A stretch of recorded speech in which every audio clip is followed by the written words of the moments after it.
ইফতারি ইফতার হলে তাড়াতাড়ি করতে হবে।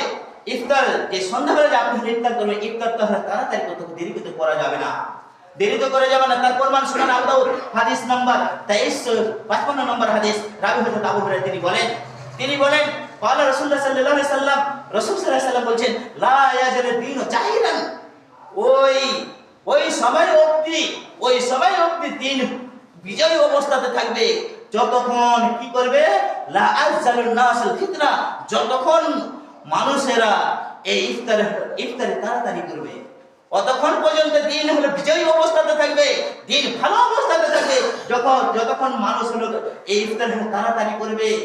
লিআন্নাল ইয়াহুদা ওয়ান নাসারা ইউআখিরুনা, কি এই কারণে আল্লাহ রাসূল সাল্লাল্লাহু আলাইহি ওয়াসাল্লাম বলেছেন যে ইহুদি এবং নাসারা ইফতার দেরি করে করা অভ্যাস থেকে আপনাকে আমাকে দূরে থাকতে হবে।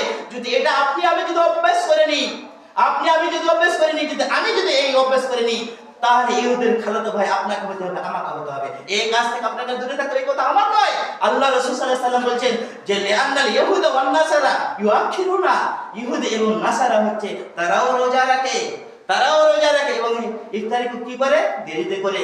এবং ইফতারি করার সময় যে আপনি আমি একটা দোয়া করি, এই দোয়া হচ্ছে আপনাকে আমাদের অনেক মুখস্থ রয়েছে, যে দোয়া হচ্ছে আল্লাহুম্মা লাকা সুমতু ওয়া আলা রিজকিকা আফতারতু, এভাবে একটা দোয়া রয়েছে। আর একটা দোয়া, একটা বানাওয়াটি দোয়া রয়েছে, সেই দোয়া হচ্ছে আমাদের অনেক মুখস্থ রয়েছে, সেই দোয়া হচ্ছে আপনাকে থাকতে হবে।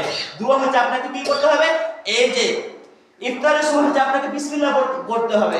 বিসমিল্লাহ বলার পরে তারপর হচ্ছে যে ইফতার হয়ে যাওয়ার পর আপনাকে বলতে হবে জাহাবাত জামা ওয়া আবদুল্লাহুল উরকু ওয়া সাবাতাল ইনশাআল্লাহ, জাহাবাত জামা ওয়া আবদুল্লাহুল উরকু ওয়া সাবাতাল আজরু ইনশাআল্লাহ।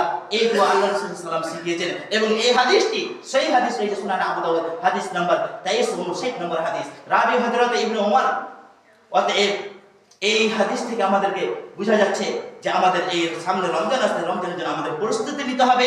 যে রাসূল সাল্লাল্লাহু আলাইহি ওয়াসাল্লাম যেভাবে প্রস্তুতি নিতে বলেছেন, যেভাবে নিয়ম কানুন বলেছেন, তবে আমাদের এই রমজান মাসের রোজা আমাদের সফল